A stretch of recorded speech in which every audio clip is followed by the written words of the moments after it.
Welcome to our channel. NL East. Mets conclude Homeric quest for homers. New York Mets. Queens may have little in common with ancient Athens, save perhaps for a cluster of vintage Greek diners still serving in Astoria, a deep appreciation for drama, and their respective thirst for homers. This winter, though, we were treated to an old-school Athenian schooling in Flushing.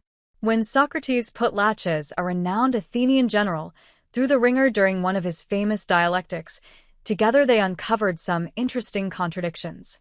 Laches had insisted that courage meant never retreating in battle, but Socrates, after grinding the poor guy down to a nub, got him to admit that it could also include successful tactical retreats. They came to agree that courage isn't defined as some kind of suicidal warrior madness.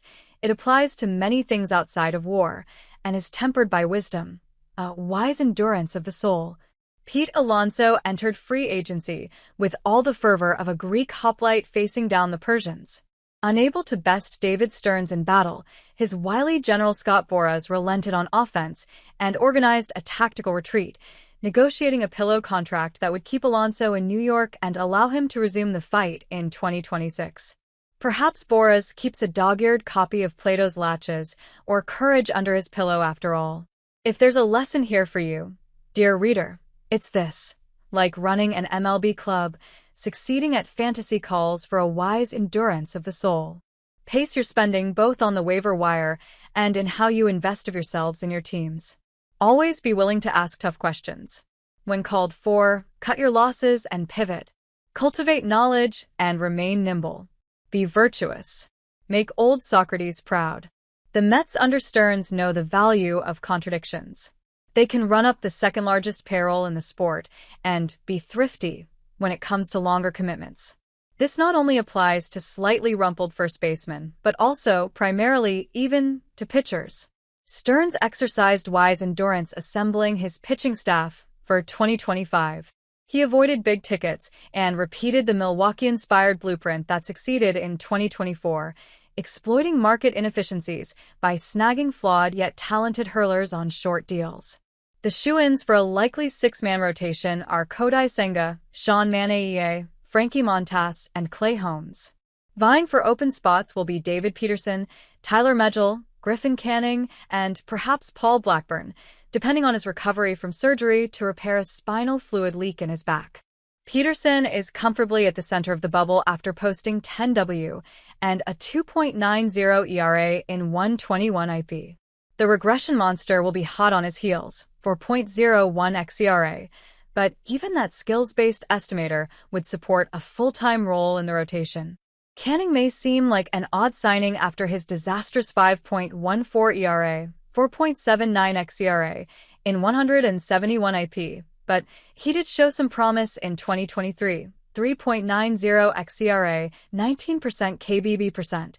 Keep an eye on his gun readings to see if he can recover some of the velocity he lost in 2024.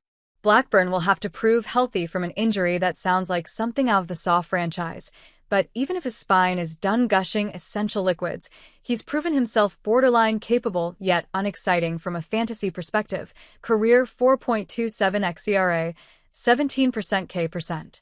The real sleeper in this competition could be Megill. Several public pitch grading systems laud his wide arsenal, and in 2024, he got 25% plus with percentages on 5 different pitch types.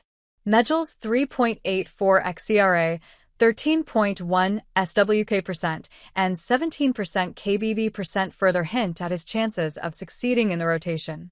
Two things working against him: a history of injuries, 177 IL days in last 3 years, and his remaining MLB option, which allows the Mets to shuttle him between AAA Syracuse and the big club. For the Braves, the biggest additions will be getting back a couple stars from serious injuries. Ronald Acuña followed up his epic 40-70 2023 season by tearing his left ACL and spending 111 days on the IL. He's come back from a catastrophic ACL injury before. He injured his right knee in 2021. His follow-up performance in 2022, 15 HR, 29 SB, .266, could be instructive, giving us an idea of what we might expect in 2025. At 27, He's theoretically at the height of his batting skills, and now a few years older since the last knee injury, so perhaps look for a few more homers and fewer steals this time. Current expectations are that Acuña will not be ready for opening day, as the club takes great care with its dynamic superstar. Jared Kelenic and the newly acquired Bryan de la Cruz will keep right field warm in his absence. On the pitching side, Spencer Strider will attempt to come back from a second Tommy John surgery, this one technically an internal brace. His timetable is fluid, although we can assume that opening day is unlikely. Late word from Atlanta's camp is that he's aiming for late April.